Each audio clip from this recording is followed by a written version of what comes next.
The Gospel of John chapter 21. After these things, Jesus revealed himself again to the disciples at the Sea of Tiberias. He revealed himself this way. Simon Peter, Thomas called Didymus, Nathanael of Cana in Galilee, and the sons of Zebedee, and two others of his disciples were together. Simon Peter said to them, "I'm going fishing." They told him, "We are also coming with you." They immediately went out and entered into the boat. That night, they caught nothing. But when day had already come, Jesus stood on the beach, yet the disciples didn't know that it was Jesus. Jesus therefore said to them, "Children, have you anything to eat?" They answered him, "No." He said to them, "Cast the net on the right side of the boat, and you will find some." They cast it therefore, and now they weren't able to draw it in for the multitude of fish.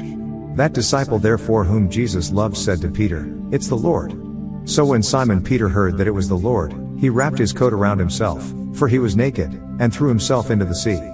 But the other disciples came in the little boat, for they were not far from the land, but about 200 cubits away, dragging the net full of fish. So when they got out on the land, they saw a fire of coals there, with fish and bread laid on it.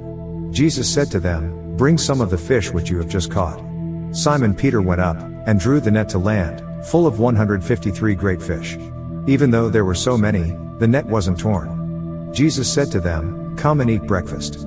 None of the disciples dared inquire of him, "Who are you?" knowing that it was the Lord. Then Jesus came and took the bread, gave it to them, and the fish likewise. This is now the third time that Jesus was revealed to his disciples after he had risen from the dead. So when they had eaten their breakfast, Jesus said to Simon Peter, "Simon, son of Jonah, do you love me more than these?"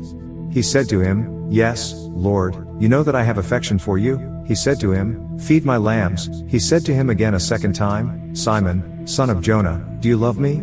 He said to him, "Yes, Lord, you know that I have affection for you." He said to him, "Tend my sheep." He said to him the third time, "Simon, son of Jonah, do you have affection for me?"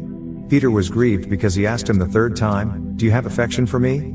He said to him, "Lord, you know everything. You know that I have affection for you." Jesus said to him, "Feed my sheep. Most certainly I tell you, when you were young, you dressed yourself and walked where you wanted to. But when you are old, you will stretch out your hands, and another will dress you and carry you where you don't want to go." Now he said this, signifying by what kind of death he would glorify God. When he had said this, he said to him, "Follow me." Then Peter, turning around, saw a disciple following. This was the disciple whom Jesus loved, the one who had also leaned on Jesus' chest at the supper and asked, "Lord, who is going to betray you?" Peter, seeing him, said to Jesus, "Lord, what about this man?" Jesus said to him, "If I desire that he stay until I come, what is that to you? You follow me." This saying therefore went out among the brothers that this disciple wouldn't die. Yet Jesus didn't say to him that he wouldn't die, but, "If I desire that he stay until I come, what is that to you?" This is the disciple who testifies about these things, and wrote these things.